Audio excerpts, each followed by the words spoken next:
자, 수험생 여러분 안녕하십니까? 공인중개사 법령 및 실무 중개사법 최상준입니다. 이번 3월 모의고사 여러분들 이제 해설 강의를 할 텐데요. 지금 이제 처음 보시는 분들이라든가 올해 처음 공부하시는 분들은 난이도가 많이 엇갈려요. 그래서 그 해설지라든가 이런 데 보면은 난이도를 상중하로 다 나눠놨기 때문에 여러분들 결국은 이제 알아야 될 부분인데 지금 초반이기 때문에 여러분들이 아는 것은 정확하게 체크를 할 줄 알아야 되고요. 모르는 것들은 꼭 세모쳐놔서 나중에 복습을 하다 보면은 앞으로 9회에 걸쳐서 모의고사를 보게 되면 여러분들이 큰 도움이 될 겁니다. 그래서 우리가 본 강의 시간에는 자세히 설명을 하는 것도 모의고사는 해설 강의이기 때문에 간단하게 팩트만 좀 정리하는 식으로 진행을 하도록 합니다. 자, 그러면 먼저 1번 문제를 한번 보겠습니다.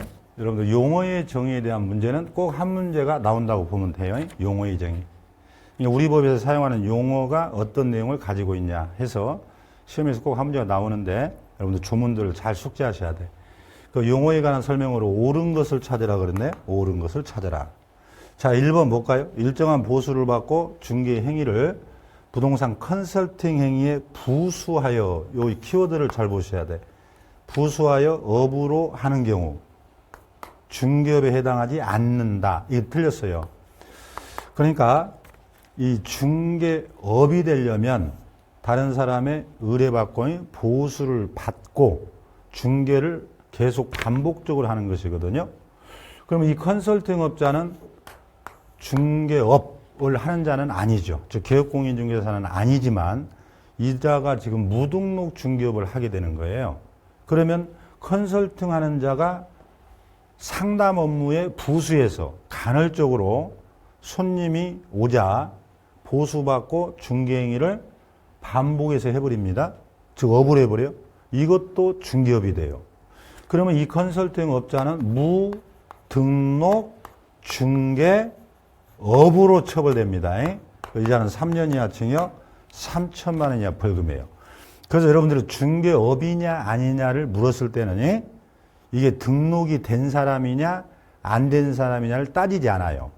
그러니까 등록한 개업공인중개사도 중개업을 하는 거고 이와 같이 무등록자도 중개업을 하는 거예요. 그러면 중개업이라는 개념은 등록한 개업공인중개사가 하는 행위든 무등록자가 하는 행위든 개념은 똑같아요.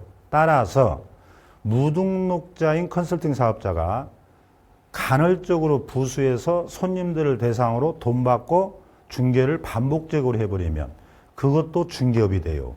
그래서 이자는 무등록 중개업이라고 하는 거예요. 그래서 3년 이하 징역 3천만 원 이하 벌금으로 처벌이 돼요. 아무튼 여기서는 중개업에 해당이 된다. 다만 컨설팅업자는 무등록 중개업을 했다 해서 우리 법에 3-3으로 처벌된다. 이렇게 기억하셔야 됩니다. 자, 2번 문제. 중개업이란 다른 사람의 의뢰에 의하여 보수를 받고 그래야 되는데 유무에 관계없이 그러면 중개업이 아니죠. 중개업은 반드시 보수를 받고 중개를 반복적으로 해야 됩니다. 그래서 유무에 관계없이가 틀렸고 3번. 개업공인중개사인 법인의 사원으로서 중개 업무를 수행하는 공인중개사. 자, 이 부분은 자주 나오죠, 시험에. 그러면은 소속 공인중개사가 아니다 했으니까 틀려요. 자, 한마디로 설명드립니다. 법인인 개업공인중개사에는 갑이라는 대표이사가 있고 이 밑에 사원 임원이 있죠, 이렇게. 그러면 사원 임원 중에 자격증을 가진 자는 여러분들 무조건 소속 공인중개사이다 하면 다 문제가 풀려요. 그래서 사원 임원 중에 자격증, 즉 공인중개사는 모두가 소속 공인중개사에 해당한다. 이렇게 기억하셔야 돼. 틀렸어요. 4번. 개업공인중개사라 하면 공인중개사 자격을 가지고 중개를 업으로 하는 자다. 이것은 틀렸죠. 자, 자격을 가지고 여기 틀렸어요. 여러분 우리 법에 보면 개업공인중개사란 이 법에 따라 등록한 자라고만 돼 있어요. 등록. 개설 등록한 자. 그러면 개업공인중개사에 등록한 자 종류가 3가지가 있다는 걸 여러분들 머릿속에 꼭 기억해야 돼. 따라서 개업공인중개사에는 부칙 6조 2항의 개업공인중개사가 있어요. 그 자를 우리가 중개인이라 그러잖아. 여러분 중개인은 기득권자예요. 이 자는 자격증이 없는 개업공인중개사예요. 그러니까 자격증이 있는 자가 개업공인중개사라면 이 중개인 때문에 틀린 거예요. 그러나 기타 법인인 개업공인중개사나 공인중개사인 개업공인중개사 이 3가지 종류가 있는데 법인 개업공인중개사와 공인중개사의 개공은 대표자들은 다 자격증이 있죠. 그러나 중개인은 자격증이 없는 개업공인중개사에 해당되기 때문에 이거 주의하셔야 돼. 그래서 개업공인중개사라고 해서 모두가 다 자격증이 있는 것은 아니다. 그냥 우리 법에는 등록했으면 개업공인중개사지 자격증은 요소가 아니다. 이렇게 기억하셔야 됩니다. 그럼 1, 2, 3, 4번 다 틀렸네요. 자, 5번이 답이 되겠는데 한번 볼까요? 개업공인중개사 행위가 손해배상 책임을 발생시킬 수 있는 중개행위. 자, 중개행위, 개업공인중개사의 업무상 행위를 우리가 중개행위라 그래야. 그러면 이 중개행위의 판단 기준은 외형상 객관으로 판단하느냐, 개업공인중개사의 고의, 즉 주관적으로 판단하느냐, 이게 많이 나와요 시험에. 그러면 여러분들 우리 시험은 뭐라 그랬죠? 판례를 물어보면 무조건 객관이 나오면 맞다 그래야 돼.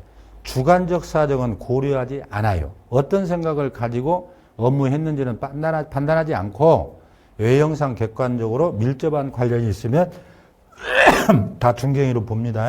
답이 5번이 돼요. 자, 1번 문제는 좀 시간이 많이 걸렸죠? 왜냐하면 옳은 것 찾으니까. 그래서 결론적으로 여러분들이 이 용어는 잘 기억을 하셔야 해요. 난이도가 상당히 있는 지문입니다. 처음 하시는 분들은. 그래서 이 부분도 잘 정리를 해둘 필요가 있다. 자, 그 다음에 이제 2번 문제를 하나 보겠습니다. 여러분, 한 문제당 한두 개씩이라도 논점을 자꾸 정리해 두세요. 그러면 그게 쌓이고 쌓이면 큰 실력으로 발전할 수 있기 때문에요. 자, 2번 문제를 보시면 이건 자격증 대여 등에 관련된 문제예요. 우리 법에 보면은 자격증 양도 대여는 다 금지시킵니다. 그래서 여기에 대한 설명으로 옳은 것은 그랬죠? 옳은 것을 모두 찾아봐라. 자, 다른 사람의 자격증을 양수하여 사용하는 행위는 금지된다. 그렇습니다. 자격증은 절대 양도 대여해서도 안 되고 양수 대여 받아서도 안 돼요. 자격증 양도, 양수를 자 이번에 신설된 게 알선이에요. 그러니까 소개하는 것도 금지 행위로 명문에 규정이 되어 있어요. 공인중개사가 다른 사람에게 자기 성명을 사용하여 중개 업무를 하는 행위는 금지된다. 여기서 여러분들 키워드는 공인중개사예요. 자격증을 딴 공인중개사가 내 이름으로 네가 명함도 파고 사용해서 업무를 해라. 이런 것도 양도 대여 행위 중에 하나에 해당됩니다. 여기 정확하게는 양도 행위예요. 금지됩니다. 그 다음에 1번 자격증의 대여를 역시 또 알선이네요. 그러니까 양도 양수를 알선하거나 대여를 알선하면 다 처벌하게 돼 있어요. 이것은 모두 다 1년 이하 징역 1,000만 원 이하 벌금으로 처벌됩니다. 그래서 이게 작년에 법조문이 바뀐 부분이라서 이렇게 한 문제로 출제를 한 거예요. 그래서 양도 대여와 관련된 것은 4가지 모두가 다 해당이 됩니다. 그래서 양수도 안 된다, 양도 대여도 안 된다, 그 다음에 이걸 알선해서도 안 된다. 처벌은 다 1년 이하 징역 1,000만 원 이하 벌금이다. 이렇게 정리를 합니다. 자, 그 다음에 3번 문제로 가볼까요? 3번 문제. 자, 3번 문제는 이것은 이제 벌해야 할 문제예요. 요것은 뭐 50년에 한 번 나올까 말까 하는 신고서의 내용이거든요. 그래서 이런 것은 100점을 안 주려고 냈던 것이에요. 그 답은 이제 고용인의 고용수 요거거든요. 여러분 분사무소는 책임자를 기재하면 돼요. 그러니까 고용인 직원을 한 명도 안 둬도 되기 때문에 이 부분은 기재사항이 아니에요. 그 대신에 여러분 참고로 이 주된 사무소 본사 있잖아. 이 본사 요거 기재하게 돼 있어. 그 다음에 분사무소 책임자 이자가 계약서를 쓰니까 기재해야 되죠. 그 다음에 자격증 발급 시도지사. 책임자는 반드시 자격증이 있어야 되니까 이런 것을 이제 쓰게 돼 있어요. 그런데 여러분 결론은 이런 문제는 다시는 안 나올 거예요. 그래서 뭐 버리는 문제지만 여러분들 혹시 실무를 할 때 나는 분사무소 하고 싶다 하면 이런 서식이 있다는 것만 기억을 하세요. 자, 그 다음에 4번. 4번은 법인에 관련돼서 등록 설치, 등록한다든지 뭐 분사무소 설치 기준을 갖다가 물었네요. 그래서 틀린 것은 해가지고 보면은 자 1번 분사무소 설치 시 분사무소 책임자 나왔죠? 신고일 전 1년 이내 실무교육. 자, 책임자는 실무교육을 받아야 된다. 맞는 얘기죠. 2번 상법상 회사 또는 협동조합 자본금 5천. 여러분 이 정도는 여러분 다 외웠죠. 특히 사회적 협동조합 제외한다는 것도 주의하셔야 돼. 자, 대표자를 제외도 주의하세요. 대표이사 빼고 나머지 사원 임원은 3분의 1 이상이 공인중개사일 것 이상 없죠? 맞는 얘기. 4번 중개업과 토지 분양 대행을 영위할 목적으로 설립. 이게 답이죠. 자, 여러분들이 내년에 중개법인으로 나는 중개업을 하고 싶다. 그러면 중개업은 당연히 본업이에요. 그러면 요즘처럼 비수기 때 중개업만 가지고는 먹고 살기가 힘들어. 그래서 법인에게 허용되는 겸업이 6가지가 있죠. 여러분 아마 겸업은 외우라고 뭐 선생님들이 각자 앞자를 다 따줘서 아마 외웠을 거예요. 그래서 저도 이제 이 앞자를 따서 수업 시간에 다 설명을 드립니다만 그 관상경 분양알선 기억해 보세요. 관상경 분양알선이 그러면 분양도 할 수는 있어요. 근데 우리 법인이 할 수 있는 것은 토지는 안 돼요. 주택이나 상가에 대한 분양 대행은 허용돼요. 그래서 여기서는 토지 분양이 틀렸습니다. 기타 뭐요? 분양 대행도 할 수 있고 상가나 주택에 대한 관리 대행도 할 수 있고 그 다음에 상담, 컨설팅 할 수 있죠. 그 다음에 경매, 이 공매 이거 할 수 있어요. 그 다음에 여러분들이 경영 기법, 경영 제공 이거 그 다음에 분양 대행 지금 한 거 그 다음에 용역 알선 그리고 저는 이제 앞자 따서 관상경 여기 그 다음에 분양 대행까지 분양 알선 이렇게 외우라고 하거든요. 그래서 일단은 주택하고 상가만 되지 토지가 안 됩니다. 그 답은 4번이 되겠네요. 자, 그 다음에 이제 5번 문제로 한번 가볼까요?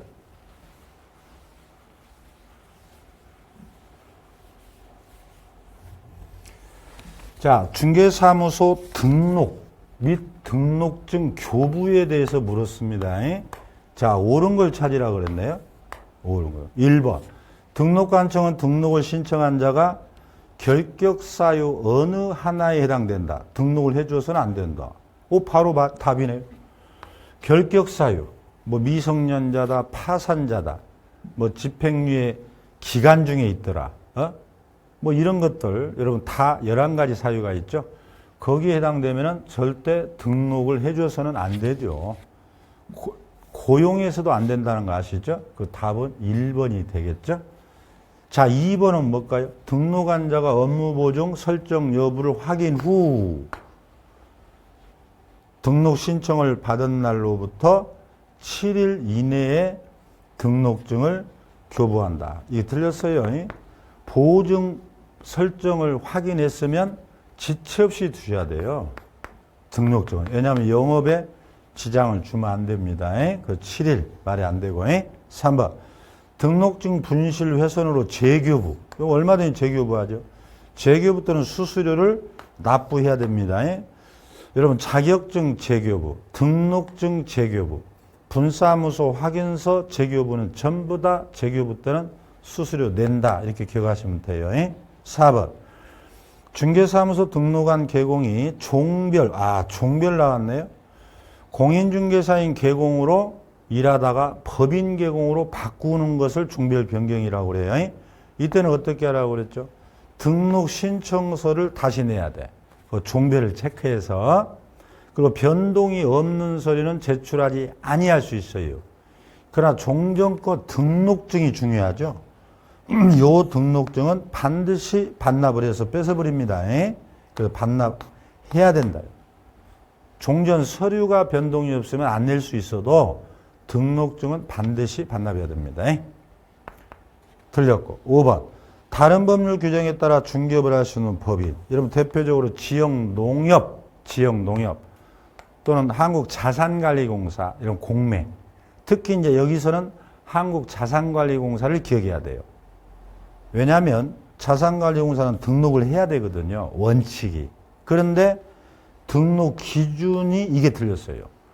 그러니까 자산관리공사도 중개업을 하기 위해서는 등록관청에 등록을 해야 되는데 등록 기준인 예를 들어서 자본금 5천만 원은 갖출 필요가 없답니다. 그래서 등록 기준을 갖추어 요거 시험에 여러 번 나왔어요. 그 특수법인은 등록 기준을 갖출 필요 없이 형식상 등록만 한다. 이렇게 하셔야 돼. 그러니까 이런 것들은 이제 본 강의 시간에 우리가 자세히 한 것들인데 정리를 해 두세요. 자, 그 다음에 이제 다음 문제인 6번 문제로 한번 가보겠습니다. 자, 지금 최근 시험은 여러분 순서대로 안 나오는 경우가 많아요. 지금 우리도 보다시피 일부러 여러분들 연습을 시키기 위해서 갑자기 여기 보다시피 상가 임대차 보호법으로 가버리잖아요. 요즘에 역사시험도 옛날에 보면 꼭 선사시대 거쳐서 고대시대 고려, 조선 이렇게 오는데 근현대사로 갑자기 1번 문제가 근현대사가 나와버리면 여러분 체계가 흐트러져서 헷갈릴 수가 있죠. 근데 실제 시험이 우리도 그렇습니다. 그래서 갑자기 실무 쪽인 상가 임대차 보호법이 나왔지만 당황하지 마시고 공부한 대로 여러분이 풀어나가면 되겠어요. 자, 그러면 지금 사례를 볼까요? 갑과 을은 3월 25일 날 서울 특별시 소재 갑 소유의 상가라고 되어 있네요. 갑 소유. 갑이 임대인이 되겠네. 보증금 5억에 월세가 500만 원. 임대차 계약을 체결했습니다. 그럼 을은, 을이 이제 임차인이죠. 임차인은 인도받고 사업자 등록하고 계약 요건을 갖췄다는 거죠. 그럼 개공이 상가 건물의 적용과 관련하여 설명한 내용으로 틀린 걸 찾으세요. 그랬어요. 자, 지금 여기서 여러분들 가장 키워드가 뭡니까? 서울특별시에서는 상가 임대차 보호법을 적용받으려면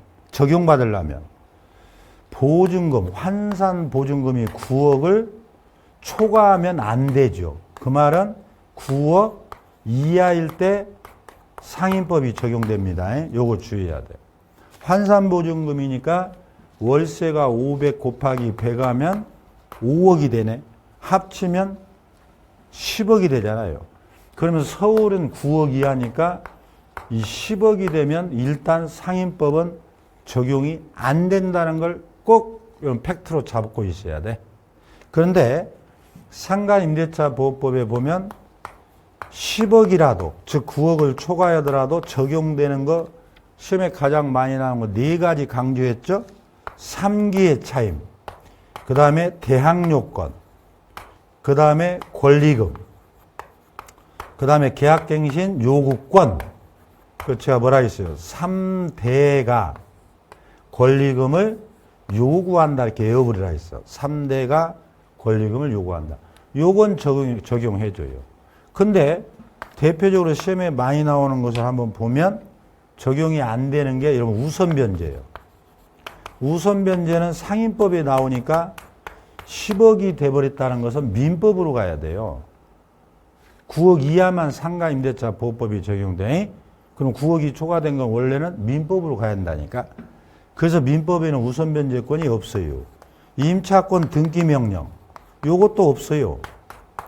이것도 민법에 없다니까. 주택 상가 임대차에 있지. 그 다음에요, 체단기간 요것도 없어요. 이거 주의해야 됩니다. 1년. 자, 상가 임대차에는 기간의 약정이 없으면 1년으로 보지요. 근데 여기는 10억짜리 상가라 요게 적용이 안 돼요. 이걸 주의해야 돼. 그러면 민법 635조 요게 적용돼 버립니다. 이건 난이도가 높은 문제예요. 자, 요게 먼저 정리돼야 돼. 그럼 한번 볼까요, 이제? 틀린 것은 그랬네? 자, 1번. 갑, 임대인과 임차인이 을이 계약 기간을 정하지 않았네. 그러면 원래 상가 임대차는 1년으로 의제된다. 이렇게 해야 돼. 근데 여기는 10억이라 민법으로 가버려요. 그래서 민법에는 기간의 약정이 없으면 그냥 기간의 정함이 없는 거예요. 그래서 임대인, 임차인은 언제든지 계약을 해지할 수 있게 돼 있어요.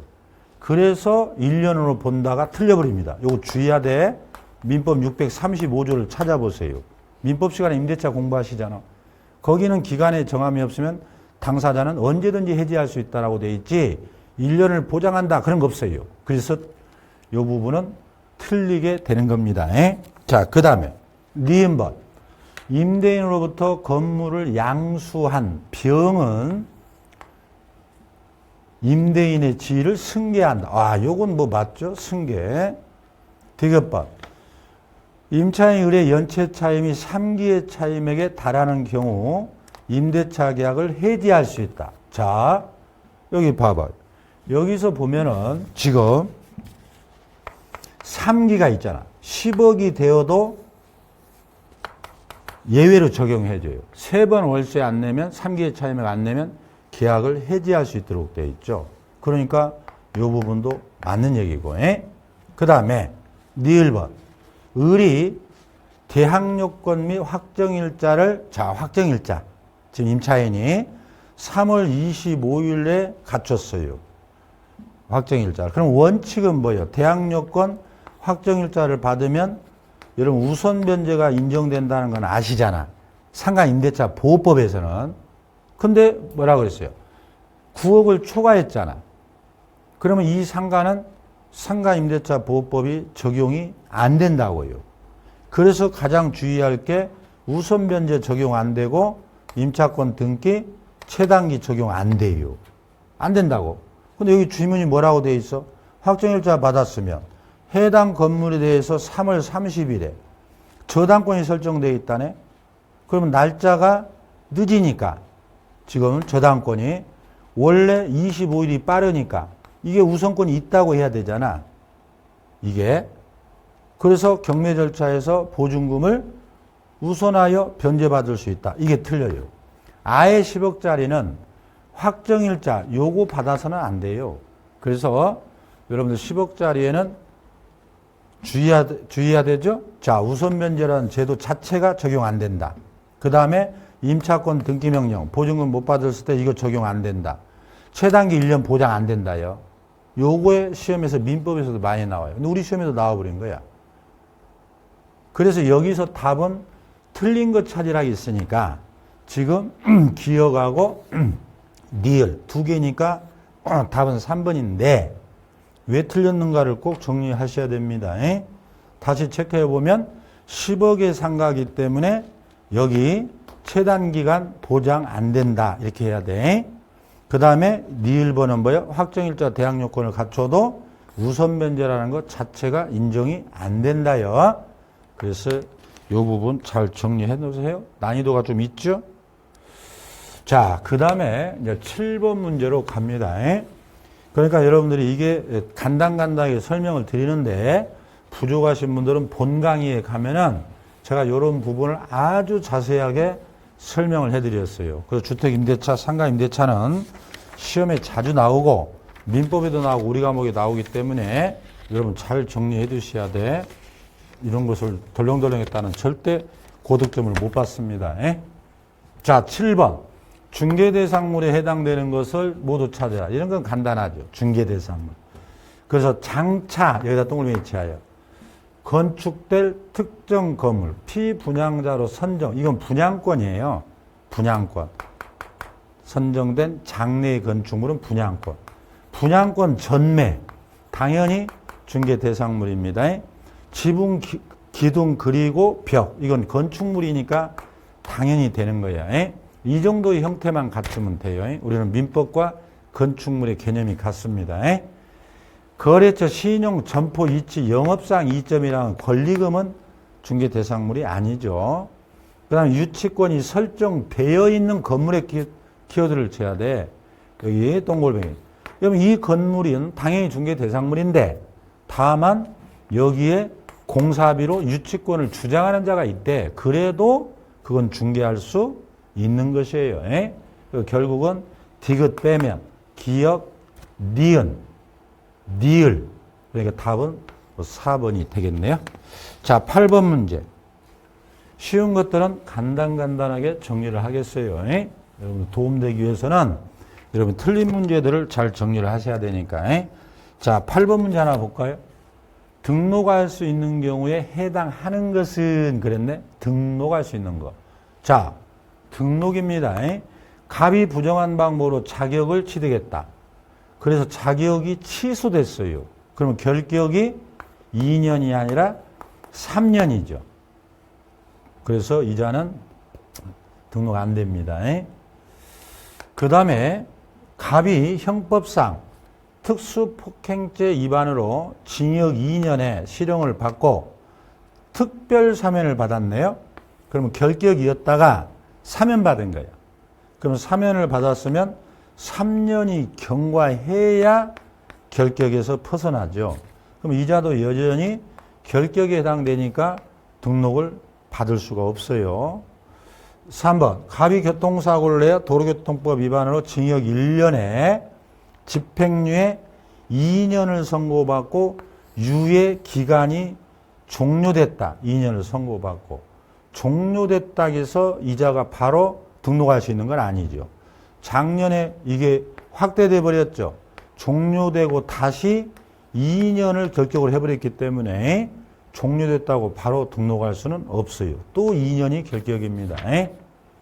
4번 갑이 대표자로 있는 계공인 법인이 해산했네.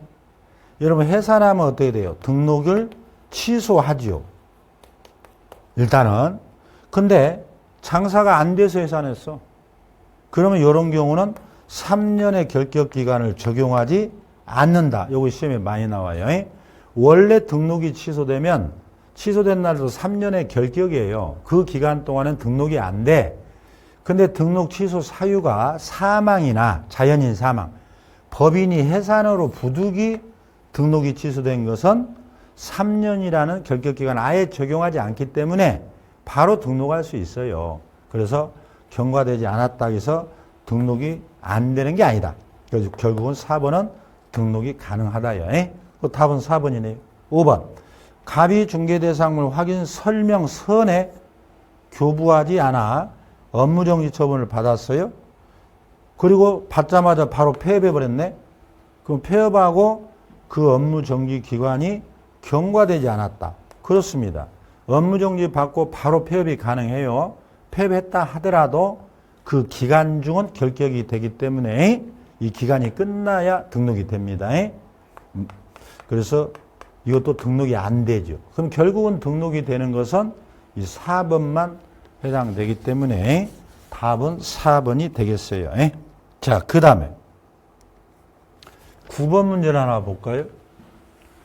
자, 9번 문제도 1편이 나오다가 갑자기 3편으로 가가지고 지금 뭐가 나왔냐? 명의신탁에 대한 실명법이 나와버려요. 이게 막 섞여 나옵니다. 자, 명의신탁에 대한 설명 중 옳은 것인데, 자, 우리가 명의신탁에는 2자간 명의신탁, 3자간 명의신탁, 계약형 명의신탁이 있죠. 세 가지가. 그러면 이 명의신탁이 어떤 유형에 해당되냐가 먼저 파악이 돼야 돼요. 그 수업 시간에도 아주 자세히 설명을 드렸듯이 보세요. 갑과 을은, 친구 을은 을을 수탁자로 그랬네. 수탁자. 계약명의신탁을 하였다. 계약명의신탁이라고 밝혔네요. 그러니까 이제 갑이 신탁자가 되는 거고, 신탁자. 이제 을을 수탁자로 했다는 거죠. 자, 이름 좀 빌려줘. 이렇게 되는 거죠. 그래가지고 병소유라 그랬으니까. 자, 병이 이제 소유자가 되지요. 그 소유 건물을 매수하여 을 명의로 등기했다. 그러니까 이게 계약명의 신탁이죠. 그러면 보세요. 지금 이 경우에 얘가 신탁자고 얘가 소유자고 얘가 수탁자니까 계약명의 신탁은 신탁자하고는 법률관계가 전혀 없어요. 그러니까 이자는 물주라고 그래요. 돈만 대준 거예요. 돈만. 그러니까 수탁자 을이 가서 매매 계약을 하고 물권행위 등기도 이 수탁자가 한 거죠. 그러니까 이자는 숨어버린 은닉된 자예요. 요걸 계약형 명의신탁이에요. 수탁자가 계약한 거예요. 여기에 대한 설명을 옳은 것은 그랬네요. 자, 1번. 신탁자 갑과 수탁자 을의 명의신탁 약정이란 말 나왔죠? 자, 이름 좀 빌려주고 이름 좀 쓰자. 그래라. 이름 좀 빌려달라. 알았다. 이 명의신탁 약정 6자가 나오면 항상 무효라고 그랬죠? 맞는 얘기. 자, 신탁자와 수탁자의 이 약정을, 이 이름을 빌리고 빌려주는 약정을 소유자가 알지 못했네? 오, 선이네. 그러니까 이 수탁자와의 관계를, 이 두 사람의 이 명의신탁 약정 관계를 병이 몰랐대요. 그럼 선이잖아. 선이면 얘가 소유권을 취득을 해버리죠. 그래서 을은 소유권을 취득한다. 맞잖아요. 자, 신탁자와 수탁자의 이 약정을 병이 알았다네. 그러면 악이네. 자, 병이 악이면 어떻게 돼요? 결국은 세 사람이 짠 거지. 그러면 일단 여기는 뭐야? 등기는 다 무효 처리한다고 그랬죠. 약정 무효, 매매 무효, 등기 무효 다 무효가 돼버려요. 그런데 무효인 부동산을 매수해서 정이 매수해버린 거죠. 정이. 그러니까 무효 상태인 등기를 보고 자, 정이 매수를 해버립니다. 이게 이제 제3자죠. 그럼 여러분 알다시피 뭐예요? 제3자는 이 사실을 알았던 몰랐던 3자는 소유권을 취득한다로 공부하셨잖아. 그래서 3자는 소유권을 취득한다. 맞나요? 지금 기역, 니은, 디귿 다 맞는 거예요. 그 다음에 을이 수탁자가 갑의 동의 없이 자 3자에게 팔아먹어버렸네. 그러면은 형법상 횡령죄가 되느냐. 우리 대부분 판례는 2자가 아니든 3자가 아니든 계약형이든 이제 횡령죄는 다 부정한다라고 외워버리라 했어요. 그게 팔아먹었어도 횡령죄는 안 돼요. 그래서 결론은 다 맞게 해놨네. 그래서 기역, 니은, 디귿, 리을에서 5번이 답이 되겠어요. 이게 계약형 명의신탁이에요. 그래서 여러분들이 계약형 명의신탁, 3자간 명의신탁을 구별해서 꼭 정리를 해둬야 됩니다. 자, 이번에는 10번 문제 볼까요? 지금 주택임대차와 상가임대차, 그 다음에 명의신탁까지 지금 골고루 나오고 있네요. 아마 처음 하는 분들 거듭 말씀드리지만 난이도가 높습니다. 지금 이 과정까지 여러분 가셔야 고득점을 합니다. 자, 10번 하나 볼까요? 갑은 24년 1월 28일 날 자기 소유 주택을 2년간 을에게 임대차를 하네요. 지금 갑은 이때 개공이 이 계약을 중개하면서 설명한 내용으로 옳은 거 그랬어요. 지금 주택 임대차를 묻고 있습니다. 자, 임차인 을이 대항력을 취득하려면 전입신고 이외에 확정일자를 받아야 된다? 아, 이거 틀렸죠. 여러분, 대항력을 취득하기 위해서는 전입신고, 점유의 인도 이 두 가지만 갖추면 이길 0시부터 발생합니다. 확정일자는 우선 변제 요건이지 대항요건에 아닙니다. 요소가 아니다. 2번 임차인이 X주택의 주택의 일부를 주거 외 문방구나 복사집으로 쓴다는 거죠. 여기서는 주택의 일부라는 걸 주의해야 돼. 이런 경우는 당연히 적용됩니다. 임차인 을이 확정일자를 먼저 받은 후에 주택의 인도와 전입신고를 하면, 자, 확정일자를 먼저 받았어요. 아무 의미가 없다고 그랬죠.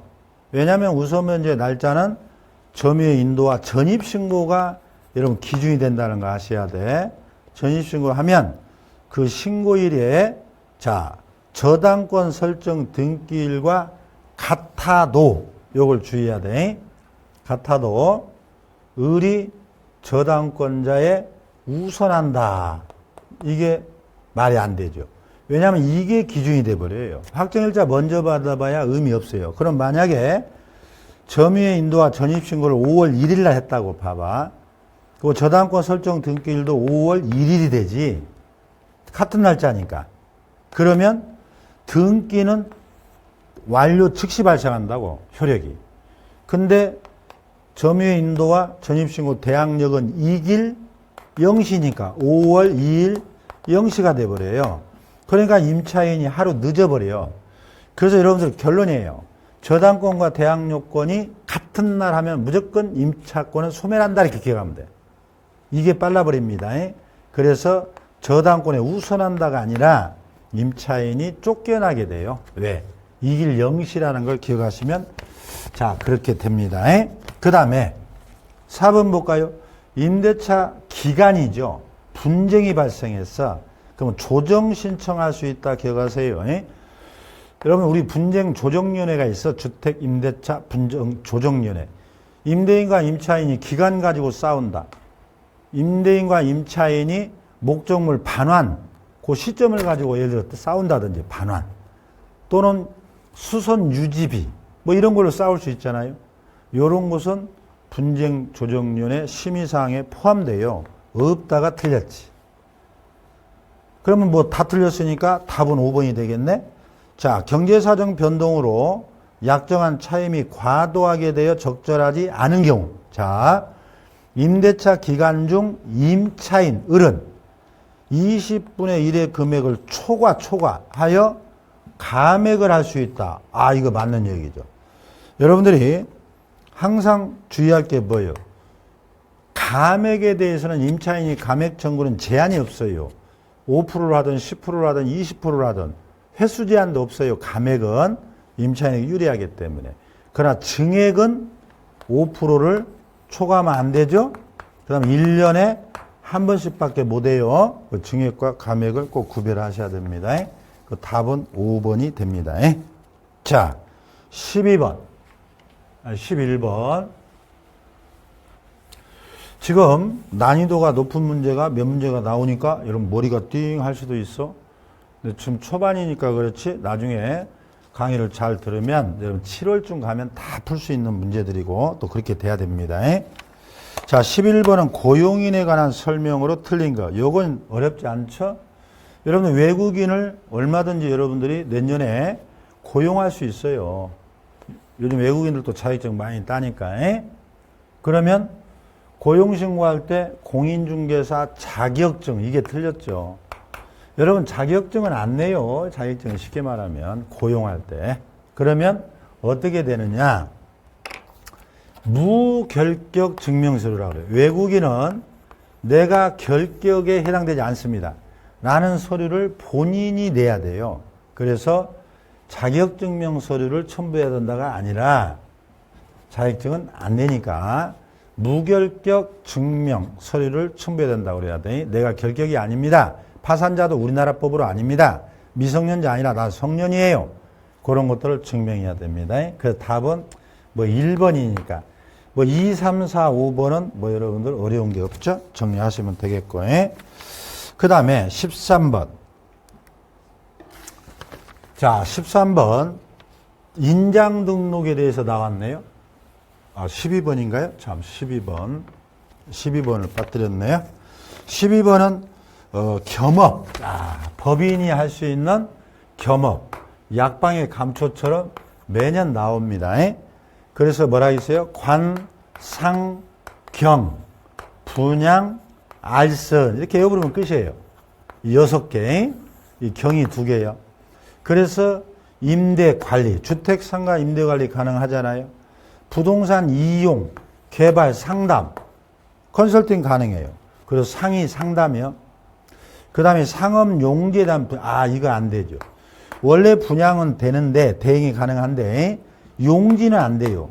여러분, 용지란 말이 토지, 뭐 택지, 용지, 다 토지잖아. 같은 얘기잖아. 그래서 상가나 주택에 대한 분양 대행이 가능하다. 그래서 답은 3번이고, 그 다음에 이제 경영기법은 개공 대상 가능하고, 용역 알선 가능하고, 뭐 쉬운 문제였죠? 자, 그 다음에요. 13번 문제를 볼까요? 인장 등록에 관한 내용으로, 자, 옳은 것은 그랬네요. 인장. 자, 여기도 보면은요, 인장 등록은 여기 옳은 것이니까 1번. 개업공인자 인장 등록은 등록 신청과 같이 할 수 있다. 맞는 얘기네요. 자, 여러분, 인장 등록은 등록 신청 시부터 업무 개시 전까지 가능한 거예요. 소속 공인중개사는 고용 신고 시부터 업무 개시 전. 딱 정리해버려야 됩니다. 맞는 얘기. 2번. 등록한 인장을 변경하네요. 변경일로부터 그 변경된 인장을 등록관청에 등록하지 않으면 가태료. 이건 제재를 물었네. 변경일 7일은 맞죠. 인장 관련 의무 위반은 전부 다 업무정지예요. 그 제가 앞자를 따졌잖아. 서인교, 서식, 인장, 서식 교부 보조는 다 여러분 업무정지예요. 나중에 그 자세히 본 강의 때 보세요. 3번. 법인 개공의 분사무소에 사용할 인장은, 자, 분사무소가 나왔네요. 분사무소는 법인의 대표자가 보증하는 인장이어야 한다면 틀려. 이것은, 이건 선택이에요. 그러니까 주된 사무소의 인장을 등록해서 법인의 인장, 그걸 사용할 수도 있고, 대표자가 보증하는 인장을 사용할 수도 있어요. 이게 선택적 등록이 가능하다. 이렇게 하셔야 돼. 대표자 보증하는 인장이어야 한다면 틀려. 그래서 법인의 인장 또는 대표자 보증하는 인장을 등록할 수 있다 해서 선택입니다. 4번. 법인 개공의 인장 등록은 인감 증명서로 가름할 수 있어요. 법인은 우리가 인감 도장을 등록하기 때문에 등록 방법은 인감 증명서를 내면 됩니다. 5번. 소공은 중개업무를 수행하더라도 등록하지 않는다. 뭐 어려운 거 없죠? 답은 1번이 되겠어요. 자, 그 다음에 14번. 14번. 공인중개사 법령에 관한 내용으로서 틀린 것은 해서 일종의 이것은 종합문제가 되겠네요. 종합문제. 이런 식으로 여러분 종합문제가 나오면 여러분들이 전체적인 책을 읽은 사람은 풀고 맨날 문제만 푼 사람은 못 풀게 돼요. 자, 틀린 거. 자, 개공은 5개 광고물의 개공의 성명, 5개 광고물. 대표적으로 여러분 간판 같은 거 기억하면 돼요. 그 상호 실명제 성명을 표시해야 됩니다. 개공이 폐업한 경우에는 10일 이내에 간판 철거, 지체 없이 철거해야죠. 폐업하면 지체 없이 철거입니다. 그래서 답은 2번이에요. 이런 건 뭐 어려운 거 없으니까. 아닌 자는 우리 법에 3번 나와요. 공인중개사 아닌 자, 유사명칭 쓰지 마라. 개공이 아닌 자, 표시광고 하지 마라.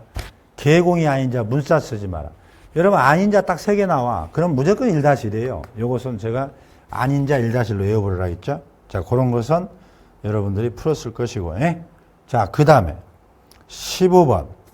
사무소 이전 신고에 대해서 묻고 있네요. 사무소 이전 신고도 자주 나오죠.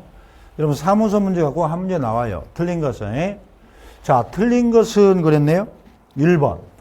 등록관청 관할 외에다 동그라미 쳐요. 외. 벗어났죠. 이전한 경우에는 이전 신고 전에 발생한 사유로 인한 개공에 대한 처분은 이전 전이 틀렸네. 바로 이전 후에요. 그러니까 A라는 등록관청에서 사고치고 B라는 등록관청으로 도망왔지. 그러면 이전 후 여기서 처벌하지 이 사람이 쫓아와서 하는 게 아니다. 그래서 답은 뭐 1번. 그래서 관할 외가 나오면 이전 후 등록관청이에요. 그 다음에 이제 2번, 3번, 4번, 5번. 어려운 거 없어요. 10일 이내에. 자, 16번. 일반 중개 계약에 관한 설명으로 옳은 것은 그랬어요. 자, 우리가 중개 계약에는 일반 중개 계약이 있고 전속 중개 계약이 있죠. 일반 중개와 전속 중개 여러분 꼭 구별해서 정리를 해야 됩니다. 옳은 것은 그랬네요. 자, 지금 16번 옳은 것은. 그럼 한번 볼까요? 일반 중개계약서는 장관이 정하는 표준 서식을 바로 틀렸어요. 여기는 권장이라고 써놔야 돼. 권장사항이에요. 그 다음에 이것도 많이 물어요. 장관이 정한 표준 서식이 있냐? 있다 그래야 돼. 근데 그걸 사용할 의무가 없는 거예요. 사용한다 틀렸고. 2번. 일반 중개에서 서면을 체결한 경우 보관기간이 없다 그래야 돼. 이게 전속이었으면 또 맞았지? 전속은 3년. 일반 중개는 없다. 3번. 개공이 일반 중개 계약을 체결한 때는 부동산 거래정보망에 정보를 공개할 수, 그렇습니다. 여러분, 일반 중개에서도 얼마든지 정보망에 또는 일간신문에 정보 공개할 수 있는 거예요. 그래서 할 수 있다. 맞는 얘기야. 등록관청은 일반 중개 표준되는 서식을 정하여, 등록관청이 틀렸죠. 제가 수업 시간에 뭐라 했어요? 우리 법에 나오는 서식은 전부 다 장관 외워버리라 했잖아. 그 시행규칙이라고 그래. 의뢰인이 일반 중개계약을 서면으로 할 것을 요청했네요. 자, 손님이 와서 우리 일반 중개계약을 서면으로 합시다 라고 했어도 이건 임의 규정이기 때문에 작성해야 한다면 틀려. 개공은 얼마든지 거부할 수 있어요. 뭐 귀찮게 서면입니까? 그래서 서면을 거절할 수도 있다. 임의 규정 이렇게 기억하셔야 돼. 그래서 16번도 좋은 문제인데 자주 나옵니다. 자, 17번을 하나 볼까요? 17번. 다음 중 우리 법에서 등록관청에 미리, 자, 미리 신고해야 하는 사유를 모두 찾아보세요. 그랬어요. 미리. 여러분들이 사전에 미리 해야 된다 이런 뜻이요. 그러면 여러분 인장 변경 등록은 변경일로부터 7일이니까 변경일로부터 7일이니까 사후잖아. 그래서 답이 될 수 없을 거고 3월 초과한 휴업 또는 폐업 또는 재개업 전부 다 휴폐업에 관련된 것은 다 미리입니다. 그렇게 기억해야 돼. 미리. 그 다음에 중개사무소 이전 신고 미리가 아니라 사후 10일이었죠. 사후. 그러니까 지금 미리를 찾으세요 하면 니은하고 디귿 두 개가 되는 거예요. 그래서 여러분들이 휴폐업이 나오면 다 미리 사전에 해야 된다. 이렇게 정리를 합니다. 어려운 거 없죠. 이런 거. 그 다음에 18번. 명칭에 관한 설명으로, 자, 틀린 것은 그랬네요. 명칭에 관한 내용으로. 이거에 명칭하고 이런 문자 사용 의무, 명칭 이렇게 막 나옵니다. 그래서 명칭은 일종의 상호거든요, 사실은. 그 다음에 그 상호 다음에 문자를 이제 표기하라. 이게 정확한 표현인데 보통 시험에서 그냥 명칭에 대해서 문자에 대해 이렇게 나오면 여러분들 무슨 말인지 알고서 같은 말이다. 그래서 문제를 이제 푸셔야 됩니다. 그러면 틀린 것은 그랬으니까 개공은 표시 광고할 때 중개사무소 명칭을 표시해야 된다. 그렇죠. 물건에 대해서 우리가 명소, 연, 등, 성 이렇게 외워보라 했잖아. 명칭, 소재지, 연락처, 등록번호, 성명. 1번 맞네. 2번. 개공이 사무소 명칭에다가 이 상호죠. 문자 나오네. 요 문자를 안 썼어. 그러면 업무정지 틀렸네요. 이보개. 문, 폐, 반납, 표시 이렇게 외워버렸잖아. 이게 과태료 100만 원짜리죠. 이보개, 문패, 반납, 표시 이게 과태료 100입니다. 그래서 업무정지 틀렸어요. 이게 답은 뭐 2번이 돼요. 나머지는 보다시피 다 그대로 맞는 얘기니까 어려운 거 없으니까 살펴보시고 자, 이번에는 여러분 또 해설 강의가 또 너무 길면 또 싫어하는 사람도 많아요. 왜냐하면 본 강의에서 했기 때문에 여러분들이 가려운 데만 딱딱 긁어야 되는데 뭐 가려운 곳이 뭐 전국 수험생 다 틀리니 제가 이제 판단해서 여러분들이 주의할 부분들을 이게 체크할 수밖에 없어요. 그러니까 부족한 것은 여러분 완벽한 필수서라든지 강의를 통해서 여러분들 잘 정리를 꼭 해두셔야 됩니다. 자, 이번에는 전속중개계약에 대해서 물었네요. 아까 일반 중개계약, 전속중개계약 시험에 자주 나오죠? 다 물었어요. 갑소유 토지를 매도하기 위하여 갑과 계공을이 자, 전속으로 계약을 했다네요. 그러면 여기에 대해서 틀린 것을 찾으세요. 그랬어요. 자, 서식은 아까 뭐라고? 전부 다 장관이 만든다겠죠? 장관이 만들어요. 그다음 전속중개 유효기간 약정이 우선이고 없으면 3개월. 3번. 계공을이 갑과 전속중개를 체결 후 2년 만에 그 계약서를 폐기했다? 폐기했다. 원래 보관기간이 3년이죠. 3년을 보관한 2년 만에 폐기했으면은 요거 법 위반이죠. 그러면 제가 뭐라 했어요? 서인교 업무 정리는 그렇게 외워야 돼. 서인교만 알아도 여러분 기출문제는 다 풀려. 이 각종 서식이에요. 거래계약서, 전속중개계약서, 그 다음에 서명 날인, 인장, 교부보조는 무조건 다 업무 정지예요. 그래서 이 3번 이 맞는 얘기가 됩니다. 4번. 갑이 그러니까 손님이 비공개를 요청했어요. 그럼 절대 공개하면 안 돼요. 근데 공개 여부에 대해서 아무 말이 없어. 그러면 계공은 7일 이내에 요걸 정보망과 여기도 틀렸네. 일가지무. 여기도 틀렸네. 이거 잘 보세요. 비공개를 요청하지 않으면 계공은 7일 이내에 그 부동산을 전부 다 조사해서 공개를 해야 돼요. 공개할 수 있는 수단은 정보망 또는 일간신문이에요. 이것도 따로따로 다 시험에 나왔어요. 주의해야 돼. 2주가 아니라 7일 이내고 정보망과 일간신문이 아니라 또는입니다. 아무튼 4번은 틀렸다. 답이에요. 5번. 공시지가 공개해야 됩니다. 공시지가. 자, 우리가 전속중개 공개할 사항 7가지를 또 앞자를 따졌죠. 물벽수도, 공공소금 외워야 돼요. 물벽수도. 입산수도가 아니라 물벽, 폭포수 밑에서 수도하다. 그 다음에 소금을 얻었어. 폭포수 아래서. 이걸 연상을 하겠잖아. 공이 공법상, 공이 공시지가예요. 외워야 돼요. 그 공시지가는 포함됩니다. 그 답은 4번이 됩니다. 그 다음에 20번 문제를 하나 볼까요? 20번. 자, 이번에는 매수 신청 대리와 경매에 관련된 문제들인데요. 여기에 대한 내용으로서 자, 틀린 것은 그랬네요. 보면 1번.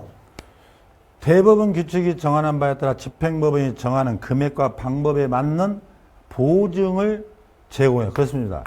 여러분 경매 대리하려면 보증 설정해야 돼. 법인은 4억 이상, 개인은 여러분들 2억 이상이에요.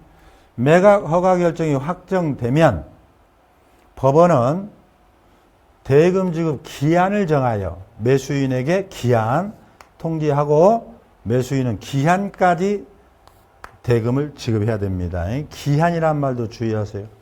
차순위 매수 신고네.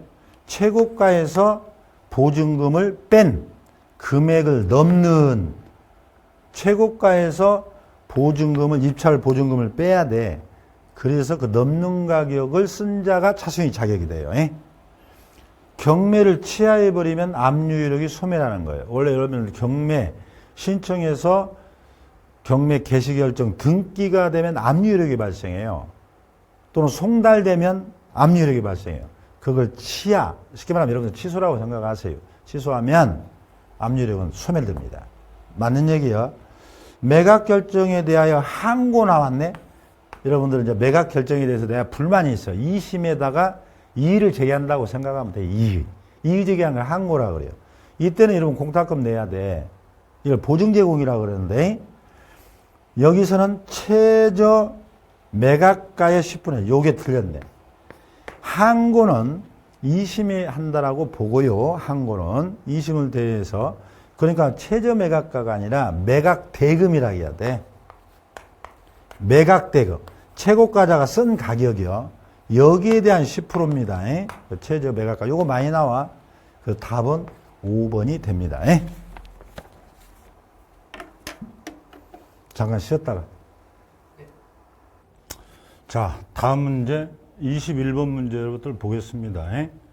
자, 개공이 금지되어 있는 행위를 모두 찾아봐라. 우리 법에서 금지되어 있는가?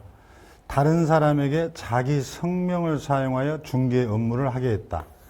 이건 대여에 해당되죠. 양도 대여. 중개업을 하는 공인중개사에게 등록증 대여 역시 안 되죠. 양도 대여는 다 안 됩니다. 그 다음에 중개대상물 표시한 곳이 소공의 성명을 명시한다. 요건 금지사항이 없어요. 우리가 보조원에 대해서는 금지를 명확하게 규정되어 있죠. 소공에 대해서는 금지사항이 아닙니다. 그래서 여기서 금지사항을 고르라면 기역, 니은 해가지고 답은 3번이 되겠죠. 이것도 한번 출제된 적이 있어요. 소공에 대한 성명 표시 금지 규정 없습니다. 그러니까 표시해도 되는 것이에요. 자, 그 다음에 22번. 갑은 매수신청 대리인 등록한 개공을에게 자, 경매대상 부동산에 대한 매수신청 대리. 자, 매수신청 대리에 대한 문제도 한 문제 나오죠. 자, 이에 관한 설명으로 자, 틀린 것을 여러분 매수신청 대리는 어려운 게 없어요. 그러면 틀린 거 그랬잖아요. 자, 4번이 답으로 되어 있죠. 여기 보면은 개공을이 중개업에 대하여 업무정지를 받았다. 이게 우리 공인중개사법상 업무정지예요. 그러면 경매대리도 못하게 해야 되겠죠. 그래서 등록 취소는 아니고 여기도 업무정지로 보면 돼요. 그러니까 우리 중개업 업무정지 당하면 매수신청 대리도 반드시 업무정지 처분을 하게 돼 있어요. 뭐 여기까지는 아직 출제된 적은 없어요. 실제로 이 제재까지는 우리 공인중개사법에 대한 제재를 일단 아시는 게 중요합니다. 그래서 4번은 일단 틀렸는데 4번보다도 오히려 여러분 실제 시험과는 1번, 2번, 그 다음에 3번, 5번 요 지문들을 좀 정리해 둘 필요가 있다. 자, 그 다음에요. 23번 문제로 가보면 정책심의위원회. 자, 우리 1편에 정책심의위원회 제도가 있죠. 그럼 소관사항은 뭐예요? 정책심의위원회는 심의도 하고 의결도 하죠. 의결 심의사항을 다 찾으라는 거야. 그럼 중개업 육성에 관한 사항, 심의사항이죠. 우리가 심의사항은 자중보배 이렇게 외우라 했는데 자중보배 이렇게 외우면 돼요. 그래서 자격 취득에 관한 사항, 중개업 육성, 보수 변경, 손해배상 이게 심의사항. 답은 이제 2번이죠. 협회하고는 전혀 관련이 없어요. 이 심의위원회하고는. 그 다음에 기피신청 의결, 정심위의 의결사항입니다. 그 다음에 장관이 부득이하게 시험을 볼 때 장관 역시 의결사항이에요. 그 다음에 부득이한 사항으로 시험을 안 볼 수도 있죠. 여기 의결을 거쳐야 돼.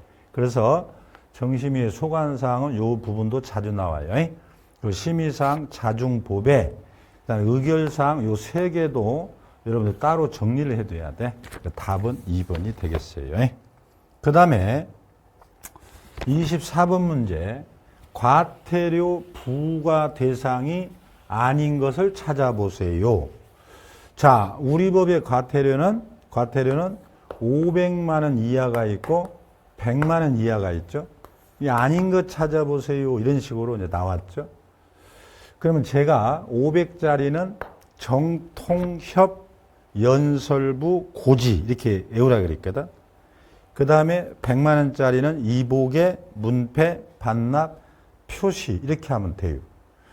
그래서 이 확인 설명은 이게 500짜리죠. 그 다음에 부당 표시 관계도 500이죠, 이게.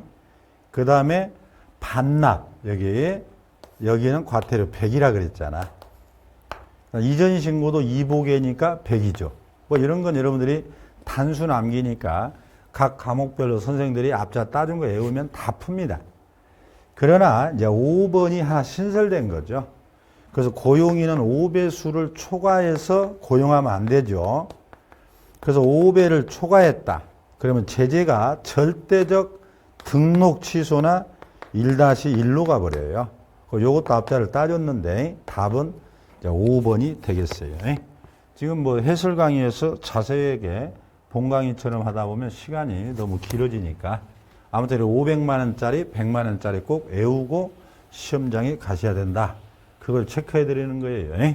25번 문제. 자, 25번은 소속공인중개사에 대한 자격정지 문제도 자주 나오죠.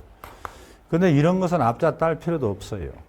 여러분, 소속공인자 자격정지 사유는 우리 법에 7가지가 나와. 앞자 딸 필요도 없이 소속이 자기 업무에 해당하는 것을 안 하거나 해야 되는데 얘가 안 해요. 안 하는 경우. 또 하나는 했는데 엉터리로 해버렸어. 그러면 얘는 자격정지밖에 없어요. 자, 소공이 자기 업무에 해당되는 걸 안 해버렸다. 인장 등록해야 되는데 안 해버렸다. 그런 얘기예요. 서명날은 해야 되는데 안 해버렸다. 그런 거고, 또 해야 되는데 엉터리를 해버려요. 확인 설명해야 하는데 엉터리를 해버려요. 서면도 안 보여주고. 이중계약서 쓰면 안 되는데 이중계약서 써버려요. 그런 거예요. 여러분, 소공의 업무는 다 알고 있잖아. 그러면 이런 것은 딱 보면은 바로 나와. 자, 형법상 우리 직무와 관련돼서 형법상 횡령죄에 해당하는 금고 이상의 형을 받아버렸네. 요건 신설됐어요, 작년에. 요건 자격 취소에 해당됩니다. 정지가 아니라. 취소해버리면 정지가 의미가 없어요. 그 다음에 부정한 방법으로 자격을 취득했다. 여기도 자격 취소죠. 컨닝에서 땄는데 두 개는 자격 취소니까 자격 정지하고는 완전히 다르죠. 취소했는데 정지가 의미가 없지. 그 다음에 2개 이상의 사무소에 소속돼 버려요. 이거 하지 마라 그랬잖아. 이중소속. 자격 정지예요. 2개의 계약서 쓰면 안 되지. 서로 다른 2개의 계약서를 써버리는 거, 이거 이중계약서 작성이에요. 소공이 해야 할 일을 엉터리로 하거나 하지 말아야 할 일을 하면 소공은 그냥 무조건 자격정지밖에 없다 하면 여러분 다 풀려요. 여러분 소공의 업무를 알고 있기 때문에. 그래서 디귿, 리얼 3번이 답이 되겠죠. 자격정지를 고르라 그러면. 자, 그 다음에요. 이제 26번 문제 하나 볼까요? 자, 1년 이하 징역, 1,000만 원 이하 벌금에 해당. 이런 것만 나오면 여러분 다 풀겠죠. 아직도 못 외운 분 외우셔야 돼. 그 3-3이 있고 1- 우리는 형벌이 2 종류예요. 그 3-3은 허무, 관직상투, 시체방. 제가 이렇게 외우라 했거든. 시체방. 1-1은 양아이, 5배 비정, 기수매물. 외워버리면 끝이에요. 본강의 때 보셔야 돼. 그래서 1-1에 해당하는 자만 찾아봐라 그랬어. 양아이, 아닌 자 나오면 무조건 1-1. 임시중개시설문.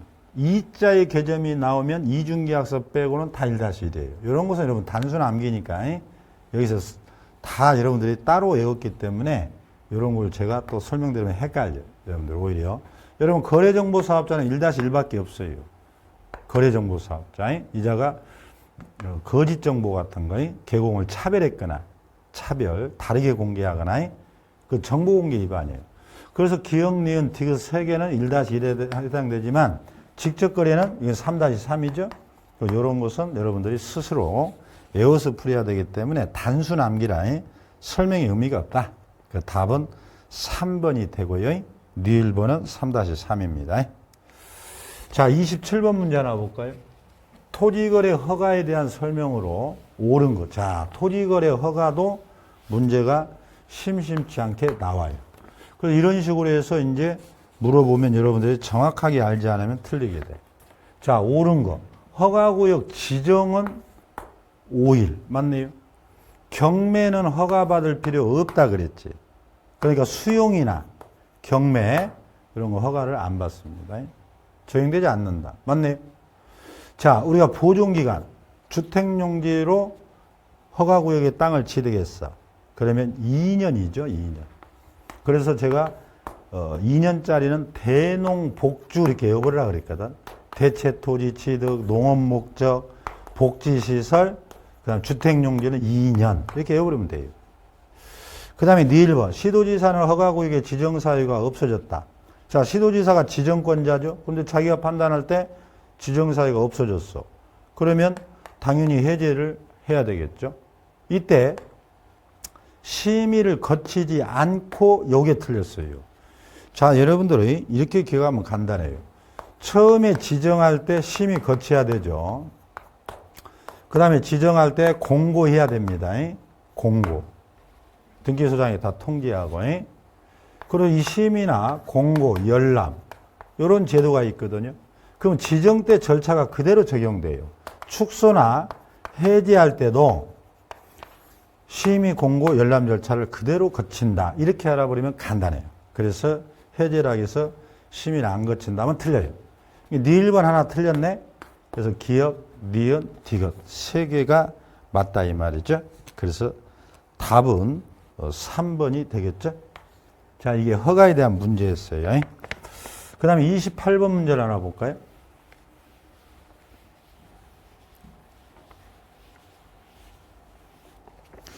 자, 28번을 보시면 이제 지도감독. 우리 법의 지도감독에 대한 문제입니다. 37조. 자, 여기에 대해서 이제 옳은 것은 그랬어요. 지도감독에 대해서. 자, 1번은 우리가 자주 나오는 거죠. 자격증을 교부시도지사와 사무소 관할시도지사가 다를 때 항상 취소를 누가 하냐고 그러면 여러분들은 항상 교부한 자가 해야 된다. 이렇게 해야 돼. 여기는 뭐 장관 엉터리죠. 교부한 시도지사가 취소를 합니다. 틀렸고. 법인 개공에 대하여 법인 또는 분사무소별 업무죠. 요건 조문 그대로요. 주사무소, 분사무소 따로 업무 정지할 수 있다. 맞는 얘기네요. 자, 우리가 가중처벌한다. 자격정지는 소공에 대한 처분이죠. 6개월 범위 내에서 하게 돼 있거든. 아무리 가중하더라도 6개월을 초과할 수 없다 그래야 돼. 자격정지는 시도지사가 하죠. 4번 등록관청은 개공이 2개 이상의 사무소를 뒀네요. 자, 이중사무소죠. 요것은 임치가 돼야 돼. 취소할 수 있다 그래야 돼. 우리 법에서요. 이중 등록하고 자 이렇게 알면 간단해요.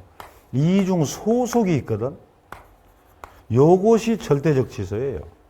나머지 이중계약서, 이중사무소, 임시중개시설물 5개 중에 2개가 절대적 취소 하회한다고 나머지 3개는 할 수 있다. 임치 이렇게 해버리면 절대 틀릴 일이 없습니다. 그래서 다 4번 틀렸어요. 업무정지 처분은 소멸시효가 3년입니다. 사유 발생일로부터 3년 지나면 할 수 없다. 이렇게 해야 돼. 자, 그 다음에 29번. 외국인에 대한 또 부동산 거래 신고에 관한 법령을 물었어요. 외국인들도 당연히 부동산을 소유권을 취득했을 때는 실거래가 신고라든가 별도의 특례에 따라서 신고 또는 허가를 받아야 되는 경우가 있었죠. 그 외국인.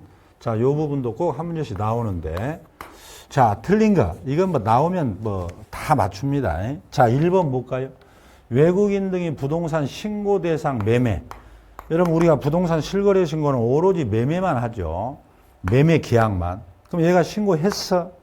그러면 외국인 특례법상으로 또 취득 신고를 해야 된다? 안 하죠. 외국인은 한국말 못하니까 부동산 거래 신고했으면 외국인 특례법상의 별도의 신고 의무는 없다. 이렇게 하면 돼요. 그런데 뭐 여기는 답이 간단하게 1번 주어졌죠. 나머지 뭐 2번, 3번, 4번은 자, 용어의 정의, 외국인 등인 누구를 말하느냐. 그 다음에 계약으로 취득했을 때는 60일, 계약 외로 상속 경매, 환매 판결 등은 6개월, 계속 보유 6개월, 뭐 이런 것들이에요. 이런 것은 간단하게 정리하시고. 자, 30번. 손해배상 책임 보장에 관한 설명으로 틀린 거. 자, 손해배상입니다. 개공이 중개업을 하다 보면 잘못할 수도 있죠. 그럼 이제 손해배상에 대한 문제도 우리가 출제가 되니까요. 자, 틀린 것이니까 1번 같은 경우는 장소 제공죄. 사무소 빌렸다 사고 나면 손해배상 해야 되죠? 자, 2번은 뭐예요? 2번은 개공이 사고 쳐가지고 보증기관에서 손해배상을 했어요. 여기서 핵심은 손해배상 한때요. 그러니까 보증 설정기관에서 손해배상을 했다면 15일이요. 요거 주의해야 됩니다. 그래서 답은 이제 2번이 되죠.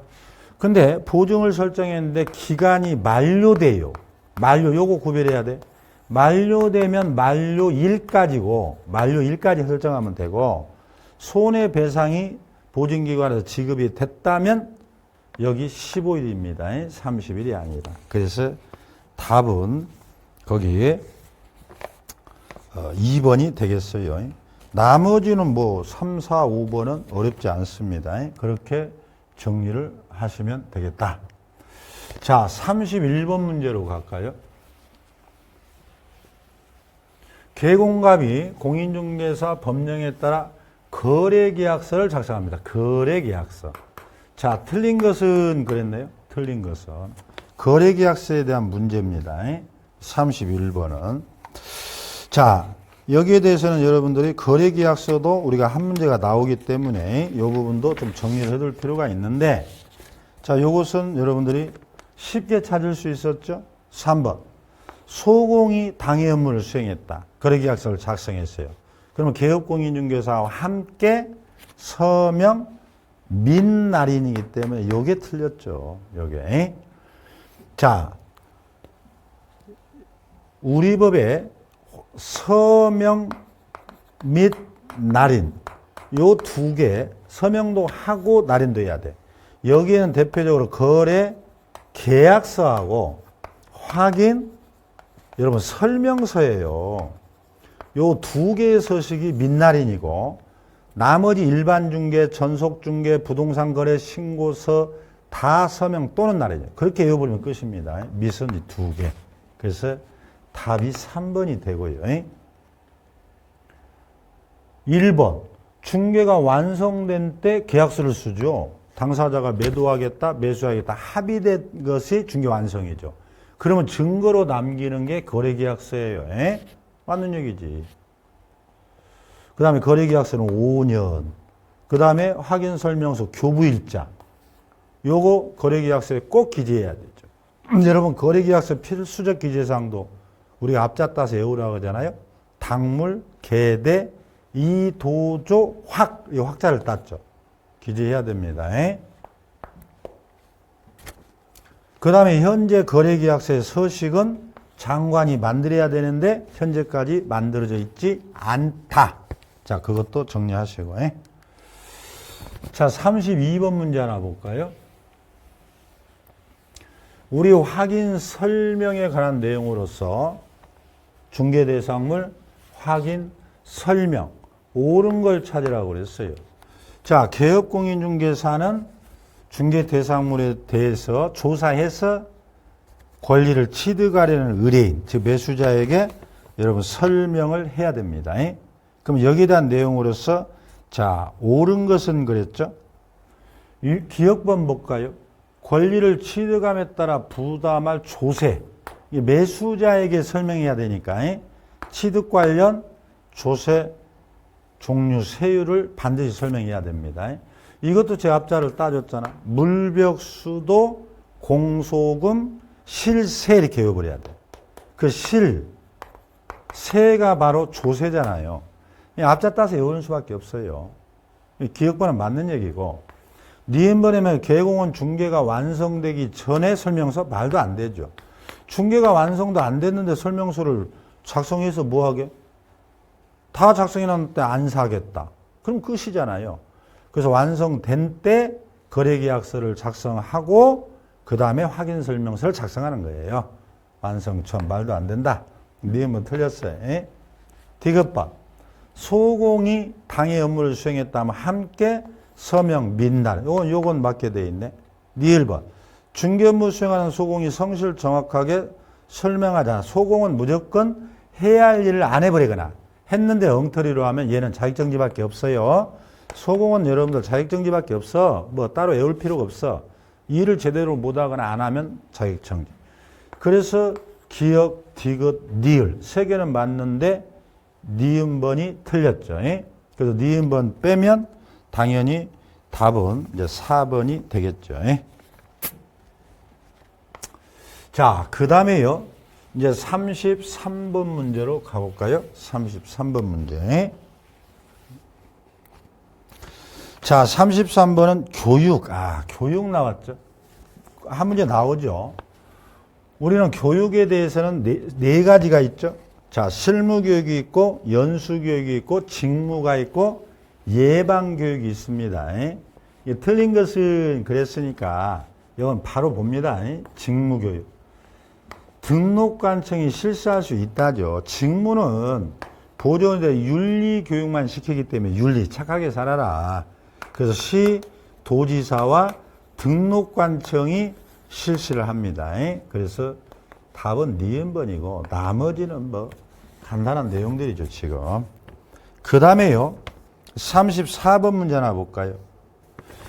여러분 34번 확인설명서는 시험에서 뭐 약방의 감초처럼 출제가 되죠. 그 주거용에 대해서 묻고 있네요. 자, 틀린 거. 주거용. 그러면 이것은 답이 바로 5번이라는 걸 못 찾는 분은 이게 문제예요. 소화전 비상벨은 개공의 세부 확인이다. 세부 확인. 근데 소화전 비상벨은 세부든 기본 확인이든 주거용하고는 전혀 상관없다. 여기는 비주거용의 비주거라고 해야 돼. 세부 확인 사항이다. 이렇게 해야 됩니다. 그러면 여러분들이 기본 확인이라는 것은 개공이 기본적으로 확인한다는 뜻이에요. 그러면 1번에서 주거용이니까 8번 취득 관련 조세까지가 해당돼요. 세부 확인의 개공의 세부 확인은 9번 실제 권리부터 12번 환경 조건까지. 요거 꼭 외우고 있어야 돼요.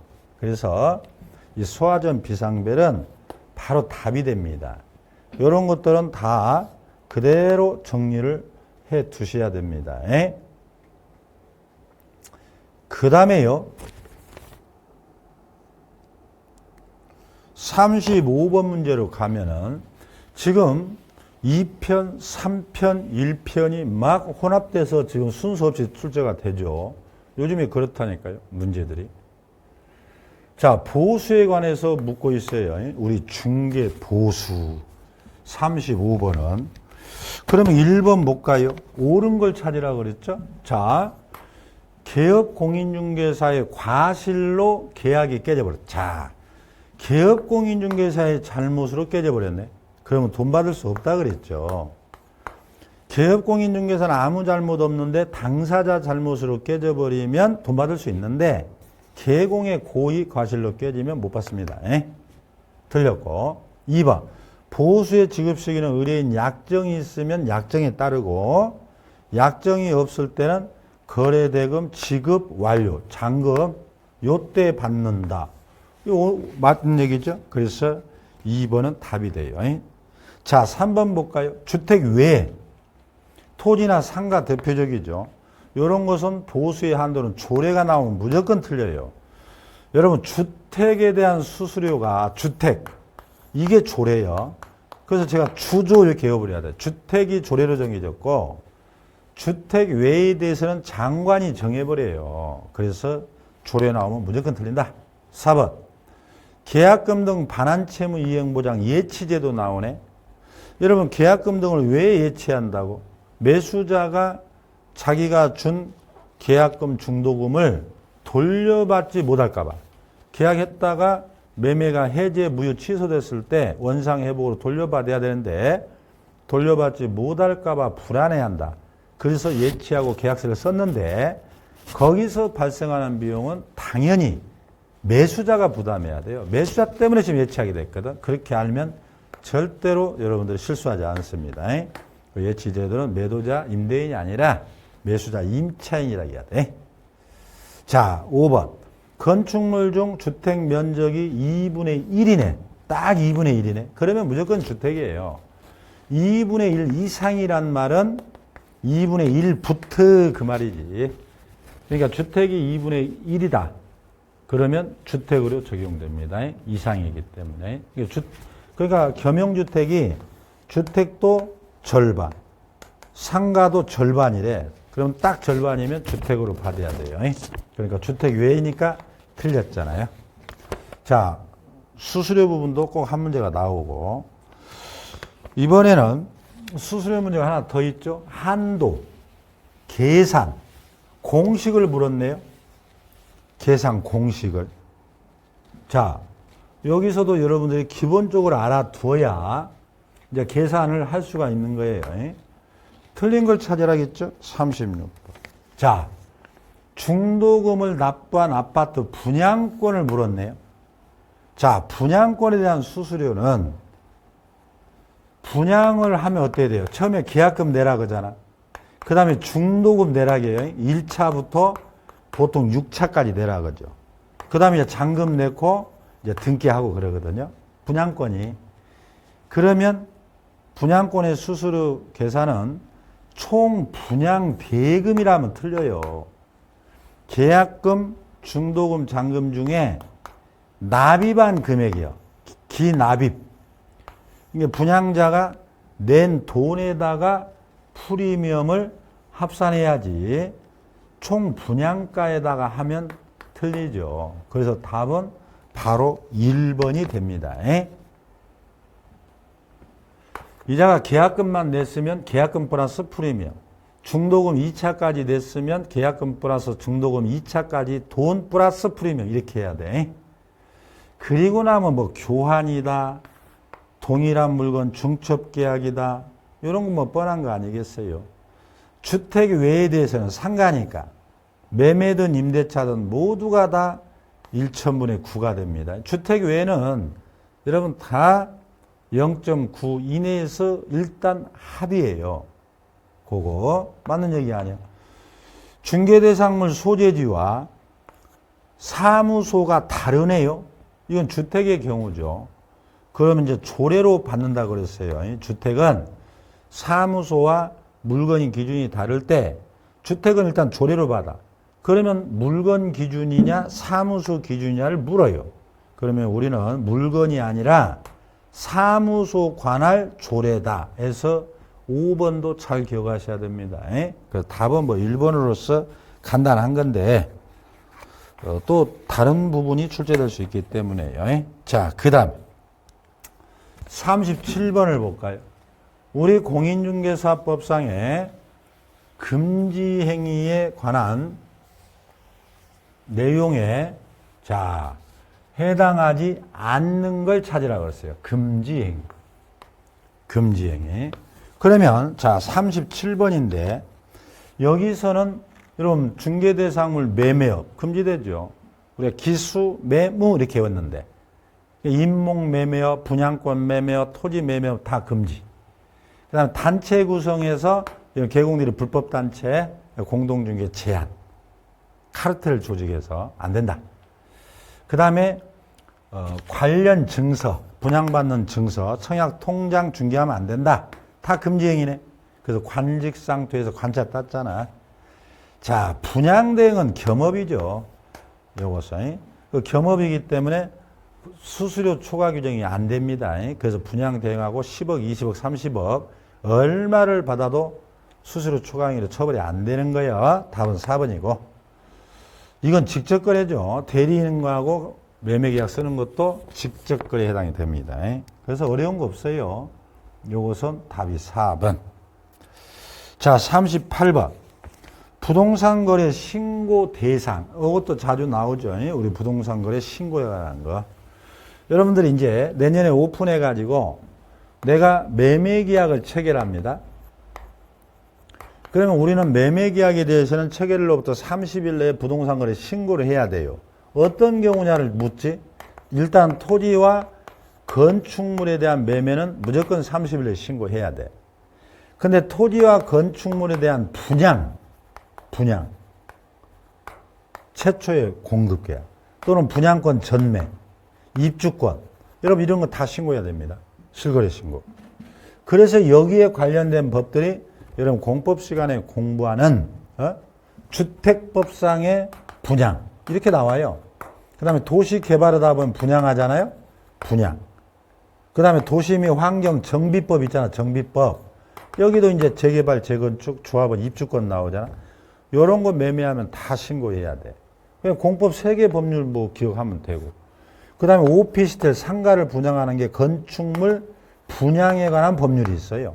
상가, 오피스텔, 주택 외에 분양하는 거. 그 다음에 이제 여러분 공장, 산업단지. 여기 이제 분양하다 보면 또 분양. 산업단지의 공장. 요런 것들이 법률이 있고, 여기에 나와 있는 택지개발, LH공사, 빈집, 소규모 주택 그대로 다 포함되네. 토지 건축물이 해야 되니까 미등기든 무허가든 건축물은 다 해야 돼요. 그래서 여기서 답은 모두 5번이고 기타 여기 이외에도 여러분들 주택법, 도시개발법, 정비법, 그 다음에 건축물 분양에 관한 법률, 그 다음에 산업 입지 및 단지에 관한 법률이 있어요. 산업단지 및 입지에 관한 법률이. 거기에 따른 분양이나 분양권 전매는 다 신고해야 된다. 이거 자주 나오죠? 정리를 하셔야 돼. 그래서 38번은 5번이 되고, 그 다음에 이제 39번. 뭐 신고에 대한 문제가 뭐 연속해서 나오는데, 여러분 부동산 거래 신고는 당연히 신고서를 작성해서 신고를 하는데, 여기에 대한 내용으로서, 자, 틀린 것은 그랬네요. 뭐 맨날 나오는 게 답 1번 아니야? 틀린 거. 지방공개법에 따른 지방공사와 개인, 여러분들의 토지를 지방공사가 매입을 했어. 매입. 이런 얘기예요. 내 땅을 지방공사가. 그런 경우에 누가 신고해야 되냐? 당사자가 공동신고하면 무조건 틀려요. 이것은 국가가 단독으로 서명 또는 날인하여 신고합니다. 국가가 단독으로 서명 또는 날인. 그러면 여기서 국가 등이란 말도 주의해야 돼. 국가가 내 땅을 샀다. 지방자치단체가 내 땅을 샀다. 공공기관이 내 땅을 샀다. 그 다음에 지방지경이나 지방공사, 지방공단이 내 거를 사면 다 이 국가 등이 하는 거지 나는 안 합니다. 그래서 바로 1번이 틀렸어요. 해제 신고해야 된다. 조건기한, 신고사항에 포함된다. 여러분 실족의 당부 중, 이것도 외워야 돼. 실거래 신고서에 부동산 거래 신고서에 기재할 사항, 실제 거래 가격, 조건 기한, 계약일, 당사자 인적 사항, 그다음에 부동산의 특징, 소재지, 지목, 면적 이런 거, 그다음 개공의 인적 사항, 이런 거 신고해야 돼. 이건 다 외웠죠. 그다음에 여러분들 거래 대상의 종류가 공급계약, 최초 분양이나 이 분양권을 전매했을 때 물건별이나 또 총 실제 거래가격 이걸 기재할 때는 부가세를 포함한다는 것도 주의해야 돼요. 분양권 같은 건 부가세를 포함해 기재하게 돼요. 그래서 맞는 얘기야.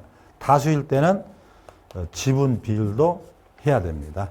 다수. 그러니까 1번이 뭐 명확히 틀렸다는 걸 알 수 있죠. 이것은 서식은 자주 나오죠. 답은 1번. 자, 마지막 문제 40번. 개업공인중개사 병이 그랬네요. A시에 소지하는 갑소유 주택에 대하여 보증금 1억 원의 을에게 임대차 계약을 체결합니다. 여기는 임대차네요. 이때 부동산 거래 신고에 관한 내용으로 옳은 것을 찾으라 그랬네요. 옳은 것.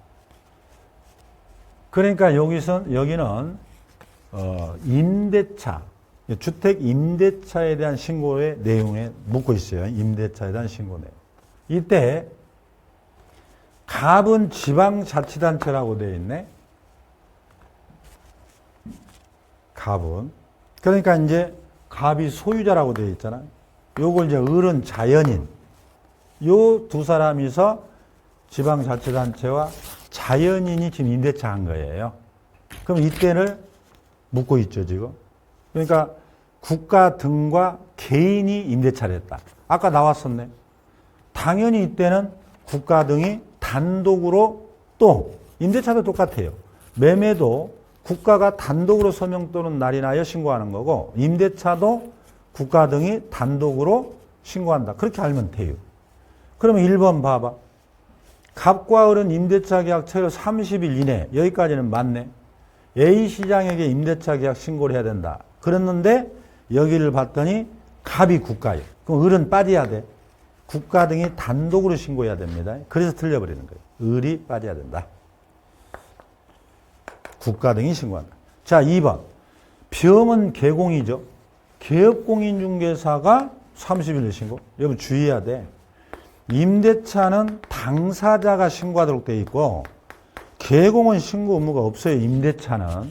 근데 매매는 개공이 신고를 해야 되잖아. 그거 구별해야 돼. 임대차는 당사자. 매매는 개공. 이렇게 기억합니다. 그래서 니은번도 틀렸고. 임대차 계약을 신고한 후에 해제돼 버렸네. 그럼 별도의 신고 의무가 없다. 똑같아요. 신고하고 나서 해제되면 역시 당사자가 서명 또는 날인해서의 해제 신고를 해야 됩니다. 4번.